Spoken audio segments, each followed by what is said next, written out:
Assalamu alaikum everyone, I'm Abrar Vani and today we are going to explain about angina pectoris. Before starting, subscribe the channel Nursing Officers to get more updates and videos. So let's start. Angina pectoris जो होता है उसका मतलब होता है chest pain. Chest pain किसकी वजह से हो सकता है? Bye the myocardial ischaemia. मैं थोड़ा सा यहाँ पे बताऊंगा आपको. For example this is the heart. Okay, जो ये चेस्ट पेन होता है ये किसकी वजह से होता है? Bye the myocardial ischaemia. Myocardial ischaemia कैसे हो सकता है?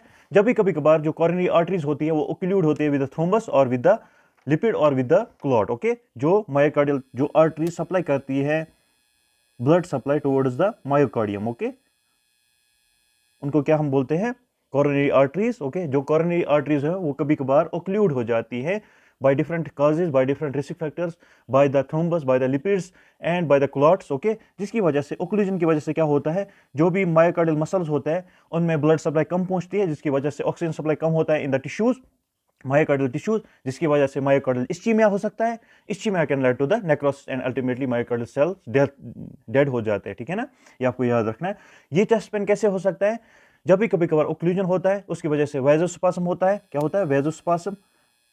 वेजोस्पासम की वजह से हमारी बॉडी क्या करती है? पेन मैसेज देती है towards the chest which can cause substernal chest pain. उसको हम बोलते हैं angina pectoris. Okay, this substernal chest pain will be radiating in nature. ये आपको याद रखना है. ओके, इसको हम बोलते हैं angina pectoris. It just the chest pain caused by the myocardial ischaemia. Okay, cause क्या है? Coronary artery spasm. जैसे मैंने अभी बोला आपको, एथेरोस्क्लेरोसिस क्या होता है? Atherosclerosis just means accumulation of lipids in the coronary arteries और इन द वेसल्स. ओके, और due to the increase demand of oxygen by the myocardial muscles, जो कब होता है? जब मायोकार्डियल इस्चीमिया होगा. ओके, रिस्क फैक्टर्स क्या हो सकता है? ये बहुत इंपॉर्टेंट है, याद रखना आपको. हेरिडिटी हो सकता है, एज और 40 ईयर्स में होता है ये.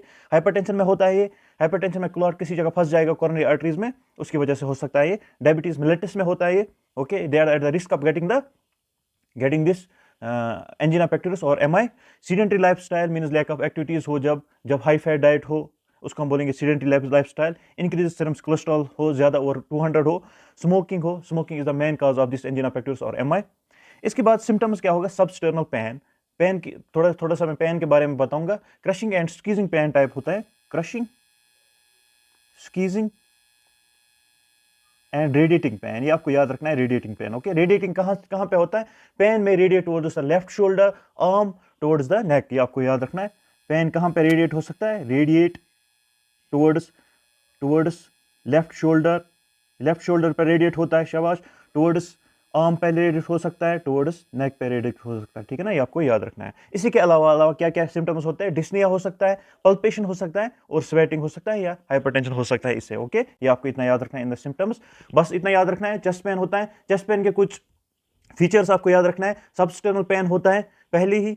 Crushing, squeezing and radiating pain होता है. रेडिएटिंग पेन कहां पे होगा? पेन में radiate towards left shoulder, arm and neck. Okay, ये आपको याद रखना है. इसी के अलावा क्या होता है? डिस्निया होता है, पल्पेशन होता है, स्वेटिंग होता है, हाइपरटेंशन होता है. इतना आपको याद रखना है. और साथ ही में ये भी याद रखो, पेन जो होती है इसमें वो रिलीव नहीं होती है बाय द रेस्ट और बाय द एंटी नाइट्रोग्लिसरीन. ठीक है ना, मतलब जो एमआई में पेन होता है, type of pain in MI, वो जल्दी रेस्ट से रिलीव नहीं होता है, वो नाइट्रोग्लिसरीन से रिलीव नहीं होता. ओके, इसके बाद हम पढ़ेंगे टाइप्स जो बहुत इंपॉर्टेंट है, जो आपको याद रखने हैं.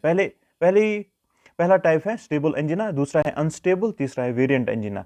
स्टेबल एंजिना जो है उसको हम दूसरा नाम बोलते हैं क्लासिकल एंजिना. ये आपको याद रखना है, क्लासिकल एंजिना. ओके, ये जो क्लासिकल एंजिना है ये कॉमन फॉर्म ऑफ एंजिना है. ओके, इसमें क्या होता है? ये एंजिना कैसे हो सकता है? इन द स्टेबल एंजिना कैसे हो सकता है? जब भी कभी कभार कोई पेशेंट एक्सरसाइज करता होगा या ज़्यादा स्ट्रेस हो पेशेंट में due to intolerable exercise. Okay, ये आपको याद रखना, ड्यू टू इंटॉलरेबल एक्सरसाइज और ड्यू टू जब कभी कभार पेशेंट में स्ट्रेस हो. ओके, उसकी वजह से हो सकता है. और ये रिलीव कैसे होता है? स्टेबल क्यों बोलते हैं इसको? It can be relieved by the rest. Okay, relieved by the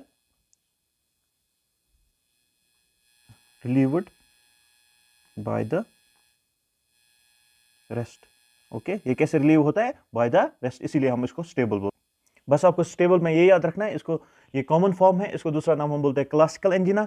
ये कैसे होता है? Due to intolerable exercises, due to stress. Okay, ये कैसे रिलीव हो सकता है? इसीलिए हम इसको स्टेबल बोलते हैं, because it can be relieved by the rest और due to the nitroglycerine. Okay, दूसरा है यहाँ पे अनस्टेबल एंजिना. अनस्टेबल एंजिना इसका थोड़ा सा अपोजिट है. ओके, इसको हम दूसरा नाम बोलते हैं प्री इन्फ्रैक्शन एंजिना. ये मैं बोलूंगा थोड़ा सा क्यों बोलते हैं इसको प्री इन्फ्रैक्शन एंजिना. क्योंकि ये जो टाइप ऑफ एंजिना है वो यूजुअली सीन होता है इन द एमआई, किस में होता है, मायोकार्डियल इन्फ्रैक्शन में, ओके। और ये मेडिकल इमरजेंसी है, जब भी कभी कभार अनस्टेबल एंजिना हो। अनस्टेबल मीन्स ये टाइप कब होता है, जब पेशेंट होता है in the rest position, okay, patient होता है इन द रेस्ट पोजिशन। जब भी कभी कभार पेशेंट में पेन हो, चेस्ट पेन हो इन द रेस्ट पोजिशन, आपको पता होना चाहिए ये मेडिकल इमरजेंसी है and it is a pre infarction angina, patient को जल्दी जल्दी हॉस्पिटल लेना चाहिए, ओके।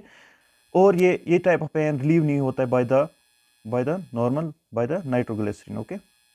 एंटीजी से ये रिलीव नहीं हो सकता या रेस्ट से, ओके।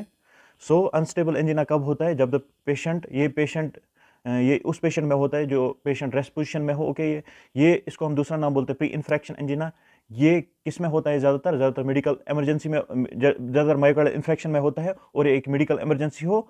सो ये टाइप ऑफ पेन, इसका फ्यूचर क्या है, ये टाइप ऑफ पेन रिलीव नहीं होता है बाय द रेस्ट और नाइट्रोग्लिसरीन। जो आपने स्टेबल पढ़ा था that can be relieved by the rest और नाइट्रोग्लिसरीन, ओके। उसको हम बोलते हैं क्लासिकल, ओके। इसको हम बोलते हैं प्री इन्फ्रैक्शन। तीसरा है यहाँ पे वेरिएंट एंजिना, इसको हम दूसरा नाम बोलते हैं प्रिजमेंटल एंजिना। ये आपको याद रखना है, एग्जाम में कभी कभार आता है, what is other name of variant angina, Prinzmetal angina, okay. Uncommon form ज़्यादातर पेशेंट्स में नहीं होता है ये अनकॉमन फॉर्म, ओके। ये आपको याद रखना है। ये कैसे होता है, due to the coronary artery vasospasm, इतना याद रखो कैसे होता है। अगर कोई आपको बोले how the variant angina occurs due to the coronary artery vasospasm, okay. और ये कभी कभार रेस्ट पोजीशन में हो सकता है, ओके। सो वेरिएंट एंजिना को हम दूसरा नाम बोलते हैं Prinzmetal angina. So mainly three types of anginas are there, one is a stable, another is unstable, third is a variant angina. Stable को हम दूसरा नाम बोलते हैं क्लासिकल एंजिना, ये आपको याद रखना है, ये एग्जाम्स में आते हैं, एग्जाम्स के क्वेश्चन है। अनस्टेबल को दूसरा नाम बोलते हैं pre infarction angina, variant angina को दूसरा नाम हम बोलते हैं प्रिजमेंटल एंजिना, ओके। इसके बाद आता है डायग्नोसिस में पहले असेसमेंट है to check the diet history, past medical history, आपको याद रखना है। फिजिकल एग्जामिनेशन, पेन कहाँ पे है, ओके, पेन कहाँ पे रेडिएट होती है वो हमें फिजिकल एग्जामिनेशन में देखना है। उसके बाद ईसीजी हम करेंगे, ईसीजी यूजुअली नॉर्मल आता है इन द स्टेबल एंजिना में, ओके। अनस्टेबल एंजिना में जिसको हम बोलते हैं प्री इन्फ्रैक्शन एंजिना में, हम देख सकते हैं inverted T waves, elevated ST segments, okay, elevated ST segments, यह हम देख सकते हैं इसमें इन्वर्टेड टी वेव्स, ओके। और हम ब्लड टेस्ट कर सकते हैं to check the cardiac markers, check the, जैसे ट्रॉप आई ट्रॉप टी है, to check the cardiac markers. ये आपको डायग्नोसिस पार्ट में करना है, ओके। अगर फिर डायग्नोसिस में हमें पता चलता है एमआई है, एमआई के लिए अलग अलग दूसरे डायग्नोसिस टेस्ट हैं, जैसे ट्रेडमिल टेस्ट हैं, जैसे दूसरे टेस्ट हैं, कोरोनरी एंजियोग्राम करते हैं एमआई के लिए, ठीक है ना, वो वाले टेस्ट हम देख सकते हैं इन case of patient have the MI. Next is treatment part. जब भी कभी कभार पेशेंट इमरजेंसी डिपार्टमेंट में आए, पहले ही पेशेंट को क्या करना है, पेशेंट को एडमिनिस्टर करना है oxygen. Administering oxygen is basic necessity for the patient with the MI. Administer O2 क्यों होता है, ज़्यादा डिमांड होगी oxygen to the myocardial cells, इसीलिए हमें ऑक्सीजन सप्लाई अच्छे से देना है पेशेंट को, okay, by the nasal cannula, okay. Patient को हम प्रोवाइड करेंगे इमीडिएट बेड रेस्ट, ये आपको याद रखना है। पेन के लिए हम क्या कर सकते हैं, हम एडमिनिस्टर कर सकते हैं नाइट्रोग्लिसरीन, एंटीजी जिसको हम बोलते हैं नाइट्रोग्लिसरीन, ये आपको याद रखना है। ग्लाइसरीन हम दे सकते हैं sublingually under the tongue, okay. ऐसे ही हम देंगे आइसोसॉर्बाइड डाइनाइट्रेट, देते हैं हम सबलिंगुअल रूट में, किसमें, सबलिंगुअल, ओके। ऐसे ही हम देंगे आइसोसॉर्बाइड मोनोनाइट्रेट ऑरल रूट से, ठीक है ना। किसके लिए देते हैं nitroglycerin, in order to dilate the coronary artery, ये आपको याद रखना है, डायलेट द कोरोनरी आर्टरी। अगर कोई पूछे आपको एंटीजे क्यों देते हैं हम in case of angina pectoris, in order to dilate the coronary artery. क्यों डायलेट करना है, because there will be the vasospasm of the coronary arteries, उसके लिए हम एंटीजी देते हैं टू डायलेट इट, ओके। उसके बाद हम टेस्ट कर सकते हैं, अगर टेस्ट में एमआई आया तो एमआई का मैनेजमेंट हम देख सकते हैं, ओके। इसके अलावा क्लॉट जहाँ पे हो उसको ख़त्म करने के लिए हम डिफरेंट एंटी क्लॉटिंग और थ्रोम्बोलिटिक एजेंट्स यूज़ कर सकते हैं, ओके। या अगर हाइपरटेंशन हो पेशेंट में, उसके लिए हम बीटा ब्लॉकर्स यूज़ कर सकते हैं, लाइक प्रोप्रानोल, मेट्रोनोल, एटनोलॉल हम दे सकते हैं हार्ट रेट स्लो करने के लिए और ब्लड प्रेशर को डिक्रीज करने के लिए, ओके। और हमें बाकी टेस्ट करना है, ऑब्टेन करना है 12 lead ECG, okay. That is very important in order to check the underlying cause, okay. This was all about the angina pectoris. Hope you like that. Thank you. Like and subscribe to Nursing Officers to get more videos and updates. Allah Hafiz.